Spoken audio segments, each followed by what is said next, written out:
Has your child ever come home and said, "Nobody talks to me, nobody plays with me, I don't want to go back tomorrow"?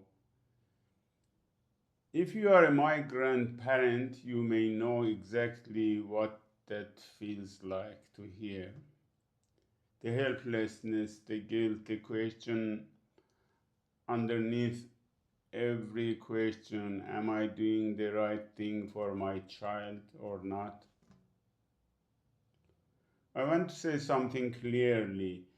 Your child is not failing, they are adjusting.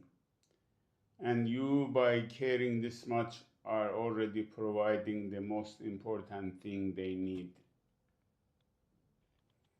Hi, I'm Yavar Dehghani, a linguist, language educator, and author of Raising Bilingual Children, the Immigrant Parent's Complete Guide to Helping Your Child Learn English, build confidence, and thrive in a new country. I spent many years working with migrant families and children with language challenges, and I have seen the same worries arise again and again across every culture and every language, every background, and every country of arrival.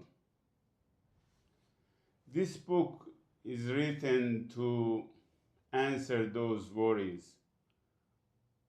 So it talks calmly, practically, and with passion. The first thing this book teaches is something most parents don't know. Children don't learn language the way adults do. Children acquire language naturally through the exposure and interaction and meaning. The way they absorb their first language is different. It is by listening, watching, and gradually making sense of the patterns around them. This is why the silent period is normal.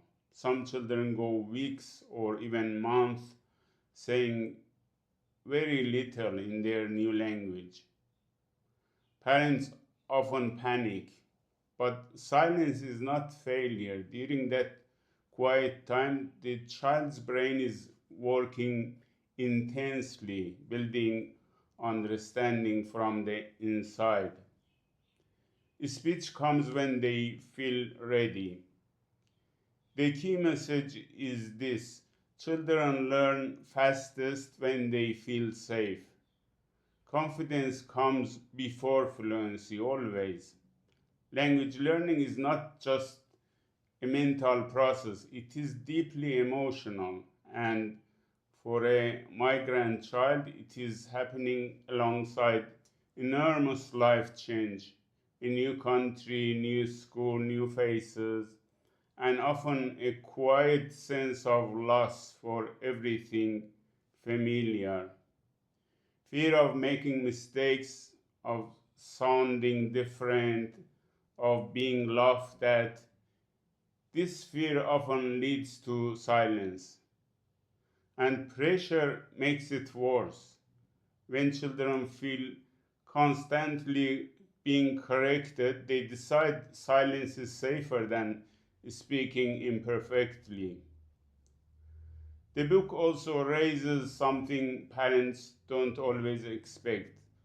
Some children resist the new language because they fear it will erase who they are.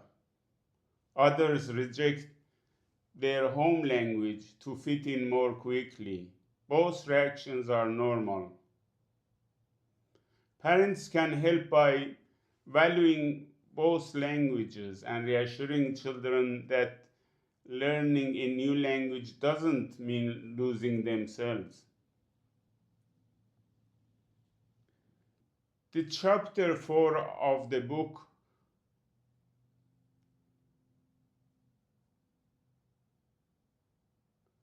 Chapter 4 confronts the advice many migrant parents receive and that causes real damage.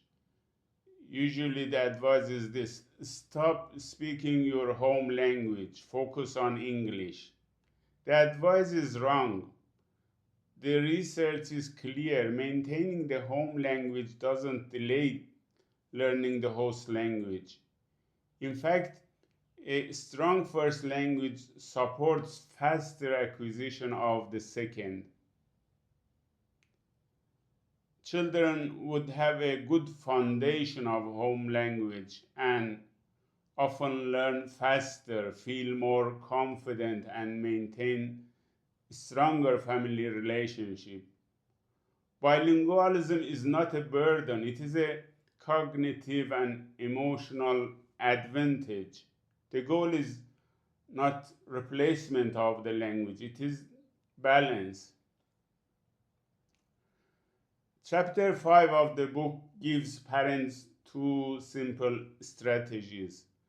They can use them today. Describe what it is. Parents can just simply describe what is happening. For example, we are washing the dishes. The water is hot. You are putting on your shoes. Short, clear sentences connecting language to action. No pressure, no questions, just narration. It costs nothing and it works. Modeling instead of correcting, instead of saying that's wrong. Simply restate the correct version naturally. For example, the child says, he go to school. Parent needs to say, yes, he goes to school every day. Or when the child says, I eated my lunch, you can say, you ate your lunch. That's great. The child hears the correct structure without feeling criticized. Over time, it sinks in. That is the whole book in 5 words. You don't need to be fluent in English to help your child become fluent. You don't need to abandon your language, your culture, or your identity. You need to create an environment where your child feels safe enough to try, patient enough to fail, and loved enough to keep going. Raising Bilingual Children is available now on Amazon and in the link in the description below. If you know a migrant family who is struggling with this, please share this video with them. This is exactly the guidance they need and they may not know where to look for. Take care of yourselves.